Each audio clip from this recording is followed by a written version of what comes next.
देखिए Ford Motors, ये जो फोर्ड की कंपनी इंडिया में ऑपरेट करती थी, कार बनाती थी, इसने बोला है कि भाई हम अपने मैन्युफैक्चरिंग प्लांट को बंद कर रहे हैं, अब हम इंडिया में कार नहीं बनाएंगे। और इस पर्टिकुलर न्यूज की वजह से आपने देखा होगा कि ओवरऑल बहुत सारे न्यूज़पेपर्स में खबर छप रही है कि इंडिया में 4,000 जॉब्स चली जाएंगी। बट मैं आपको बता दूं 4,000 जॉब्स नहीं जाएंगी, 40,000 नौकरियां जाने का यहां पे डर है। उसके साथ साथ हजारों करोड़ रुपए के नुकसान का डर है, और ये नुकसान फोर्ड कार कंपनी का नहीं है, ये नुकसान उन डीलरशिप्स का है जिन्होंने फोर्ड का ठेका ले रखा है। तो इस पर्टिकुलर जो डिसीजन है फोर्ड इंडिया लिमिटेड का कि वो अपने मैन्युफैक्चरिंग प्लांट्स को बंद कर रहे हैं, इसका क्या इंपैक्ट है, रियल इंपैक्ट, इसको 5 मिनट के अंदर समझने की कोशिश करते हैं। General studies paper 3 Indian economy में ये न्यूज आपके लिए खासा काम की है। अभी के लिए देखा जाए तो इनकी जो फैक्ट्रीज हैं, एक है मराई मलेनगर, चेन्नई से 35 किलोमीटर दूर, और एक सनंद प्लांट है इनका गुजरात में। यहाँ पे 4,000 जो एम्प्लॉयज काम कर रहे हैं। समझ में नहीं आ रहा कि इनकी नौकरियों का क्या होगा। ये एम्प्लॉयज जितने भी फोर्ड के इंजीनियर्स हैं, ये सब चुप बैठे हैं, किसी को मालूम नहीं यहाँ पे क्या होने वाला है। अगर आप देखो तो इंडिया में फोर्ड इंडिया ने जबरदस्त मैन्युफैक्चरिंग कैपेसिटी को इंस्टॉल किया है। 6,10,000 इंजन ही एक साल में बना सकते हैं, और 4,40,000 व्हीकल्स बना सकते हैं। फीगो, एस्पायर, इको स्पोर्ट्स जैसी जो गाड़ियां हैं वो इंडिया में बनती हैं, इंडिया में बिकती हैं, और इंडिया से दुनिया भर के 70 मार्केट्स में एक्सपोर्ट भी होती हैं। लेकिन मैं आपको एक बात बताता हूं, जब भी कोई एक पर्टिकुलर कार कंपनी किसी कंट्री में जाके कार मैन्युफैक्चरिंग प्लांट खोलती है तो उसका मेन टारगेट होता है उस मार्केट में जाके प्लांट को बेचना। तो अगर फोर्ड ने चाइना में प्लांट खोल रखा है और इंडिया में प्लांट खोल रखा है, तो गाड़ियों का प्लांट मैक्सिमम कर इसलिए खुलता है चाइना और इंडिया जैसी कंट्रीज में, क्योंकि वो डोमेस्टिक मार्केट को टैप करना चाहते हैं। एक्सपोर्ट टारगेट कम होता है, क्योंकि समझिए किसी भी कंट्री में जब कार इंपोर्ट होती है ना, उसके ऊपर हैवी इंपोर्ट ड्यूटी होती है। आपको मालूम है इंडिया में जो लग्जरी कार्स इंपोर्ट होती है उनके ऊपर जबरदस्त इंपोर्ट ड्यूटी होती है। कुछ कुछ केस में तो 100% से ज्यादा इंपोर्ट ड्यूटी है इन कार्स के ऊपर। तो जो मेन टारगेट होता है किसी कंपनी में मैन्युफैक्चरिंग प्लांट खोलने का, खासकर एक ऑटोमोबाइल सेक्टर की कंपनी को, वो होता है उसके डोमेस्टिक मार्केट को टारगेट करना। और फोर्ड इंडिया ने यहां पे साफ साफ बोल दिया है कि हम इंडिया के डोमेस्टिक मार्केट में कार बेच के पैसा नहीं कमा पा रहे हैं।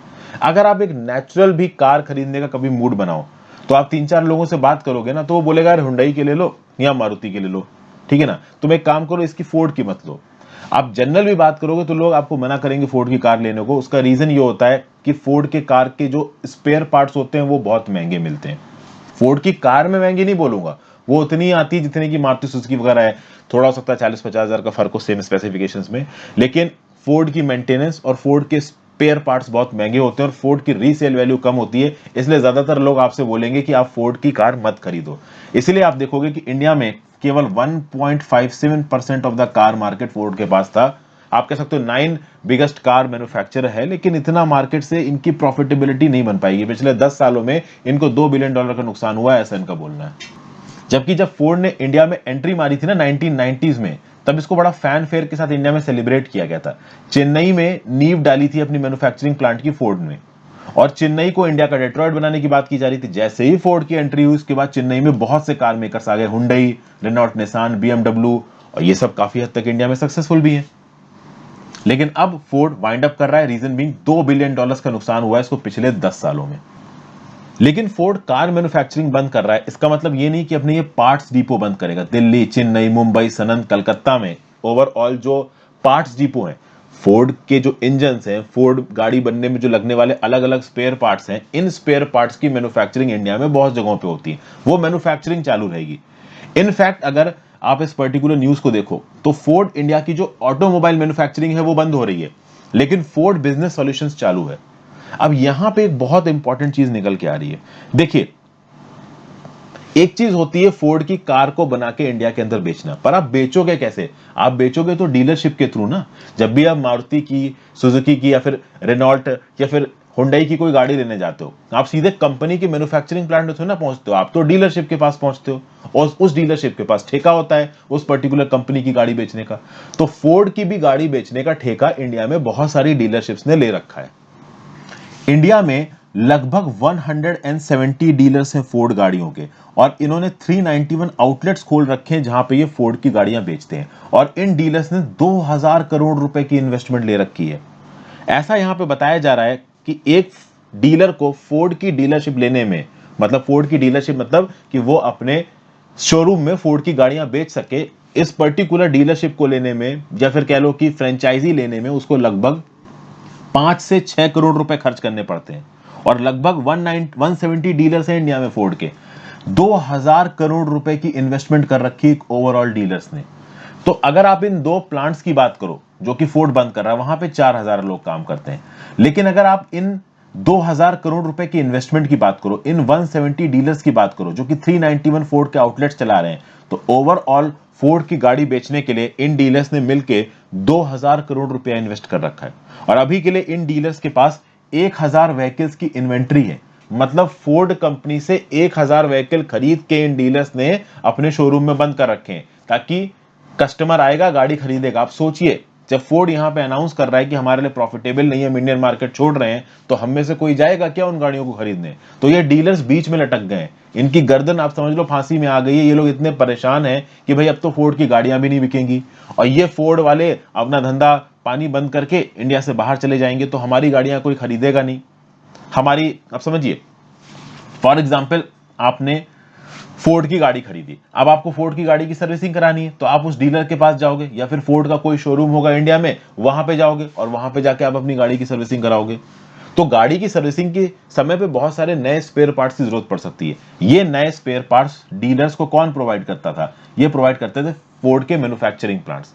अभी कार मैन्युफैक्चरिंग प्लांट तो बंद हो गया, लेकिन स्पेयर पार्ट वाला डिपो चल रहा है। लेकिन इन डीलर्स का ये बोलना है कि देखिए, लॉन्ग टर्म में ये चीजें सस्टेनेबल नहीं होती हैं। एक बार मेन मैन्युफैक्चरिंग प्लांट अगर कंपनी का बंद हो जाता है ना, तो स्पेयर पार्ट्स की डिमांड बाद में पेंडिंग ही रह जाती है।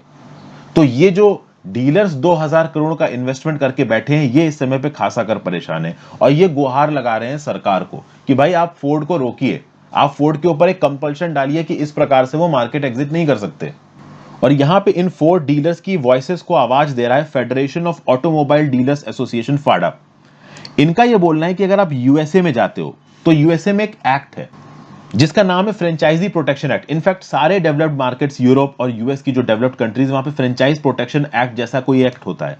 और उस एक्ट में प्रॉपर तरीके से अगर कोई कंपनी धंधा बंद कर रहा है अपना अनप्रॉफिटेबल होने की वजह से, तो वो एकदम से बंद नहीं कर सकता। जो उसके करंट इंगेजमेंट्स है उसको ऑनर करना पड़ेगा। अब इंडिया में ऐसा कोई फ्रेंचाइज प्रोटेक्शन एक्ट है नहीं अभी के लिए। देखिए, कंपनी अनप्रॉफिटेबल है तो उसको धंधा तो बंद करना पड़ेगा। एक नॉन प्रॉफिटेबल कंपनी को आप लंबे समय तक चला नहीं सकते। लेकिन जितनी कारें ऑलरेडी इन डीलर्स को फोर्ड ने बेच चुका है, और आगे आने वाले समय में फोर्ड अपनी, मतलब ये जो फोर्ड के डीलर्स हैं, कारें बेचने के लिए जितना इन्वेस्टमेंट मार्केट में कर चुके हैं, इस इन्वेस्टमेंट को प्रोटेक्ट करना फोर्ड की रिस्पॉन्सिबिलिटी है। और अगर फोर्ड इररिस्पॉन्सिबल तरीके से मार्केट एग्जिट करता है, तो उसको रिस्पॉन्सिबल ठहराना चाहिए। और मैं आपको एक और बात बता दूं, फोर्ड बिजनेस सॉल्यूशंस अभी के लिए बंद नहीं हुआ है। फोर्ड बिजनेस सॉल्यूशंस इसीलिए है, देखिए, अगर फॉर एग्जांपल मुझे फोर्ड की डीलरशिप लेनी होती, तो मैं फोर्ड बिजनेस सॉल्यूशंस के अंदर जो मैकेनिज्म है उसको फॉलो करके फोर्ड की डीलरशिप लेता। और ये बिजनेस सॉल्यूशन ही फोर्ड की ब्रांड मार्केटिंग करेंगे। इस ब्रांड मार्केटिंग में डीलर्स भी पैसा खत्म करेगा, तो अच्छा खासा पैसा इन डीलर्स का खत्म हो चुका है। अब एकदम से फोर्ड का काम बंद हो रहा है। इसीलिए डीलर्स यहां पे सरकार से गुहार लगा रहे हैं कि सरकार को यहां पे इंटरवीन करना चाहिए। हालांकि फोर्ड इंडिया ने बोला है कि भाई देखिए, जितने भी हमारे प्रेजेंट कमिटमेंट्स हैं हम उनको ऑनर करेंगे। जितनी भी गाड़ियां अभी के लिए बिकनी बाकी हैं, उनकी सर्विसेज को हम प्रोवाइड करेंगे। लेकिन ये जो 1000 की इन्वेंट्री है, ये ज्यादातर बिक पाएगी, इस बात के चांसेस बहुत कम है। और एक बात, इंडिया में जो फोर्ड की गाड़ियों के शौकीन है, वो अभी भी फोर्ड की गाड़ी को इंपोर्ट कर सकते हैं। और जो स्पेयर पार्ट्स हैं, हो सकता है आगे आने वाले समय में फोर्ड अपने स्पेयर पार्ट्स को मैन्युफैक्चर करेगा, क्योंकि स्पेयर पार्ट्स की एक्सपोर्टिंग इंडिया से हो सकती है। आप अगर देखो तो इंडिया में अगर आप पूरी की पूरी कार इंपोर्ट करते हो तो आपके ऊपर हैवी इंपोर्ट ड्यूटी लगेगी, लेकिन स्पेयर पार्ट इंपोर्ट करते हो तो ज्यादा इंपोर्ट ड्यूटी नहीं लगती है। उसी प्रकार से फोर्ड को लग रहा है कि कार पूरी की पूरी इंडिया में बनाना प्रॉफिटेबल नहीं हो रहा है, लेकिन स्पेयर पार्ट्स इंडिया में बना के बाहर के देश मार्केट्स में एक्सपोर्ट कर सकते हैं। तो अभी के लिए फोर्ड इंडिया का डिसीजन आ गया, और फोर्ड इंडिया का मैनेजमेंट भी इस बात का इंतजार कर रहा होगा कि सरकार की तरफ से कोई ना कोई इंटरवेंशन तो जरूर आएगा। प्लस ये जो 4000 एम्प्लॉयज हैं फोर्ड के में जो डायरेक्ट काम कर रहे हैं, उनके ऊपर तो तलवार लटक ही रही है। डीलरशिप के जो 40,000 एम्प्लॉयज हैं, उनके ऊपर भी तलवार लटक रही है। तो ये पूरा का पूरा टॉपिक का एनालिसिस था। आई होप आपको पसंद आया। मैं आपके व्यू पॉइंट जानना चाहूंगा कि क्या इस प्रकार से फोर्ड का इररिस्पॉन्सिबल एग्जिट सही है, और अगर इंडिया में फ्रेंचाइजी प्रोटेक्शन एक्ट आता है तो उस फ्रेंचाइजी प्रोटेक्शन एक्ट में फोर्ड जैसी कंपनीज के ऊपर किस किस प्रकार की आप कह सकते हो ऑब्लिगेशंस डाली जानी चाहिए ताकि ओवरऑल यहां पे इन्वेस्टर्स जो इंडियन इन्वेस्टर्स है उनके हित को प्रोटेक्ट किया जा सके। आप अपने व्यू पॉइंट नीचे कमेंट बॉक्स में बताइए। वीडियो को लाइक और शेयर करिए, सब्सक्राइब कर सकते हैं अगर आपको वीडियो पसंद आ रही है, अपने दोस्तों को सब्सक्राइब करवाइए, इंस्टाग्राम पे फॉलो कर सकते हैं, ज्यादा से ज्यादा लोग साथ इस वीडियो को शेयर करें और अगर हो सके तो ज्वाइन बटन दबाएं अगर आपको इस प्रकार की वीडियोस पसंद आती हैं। Have a great day.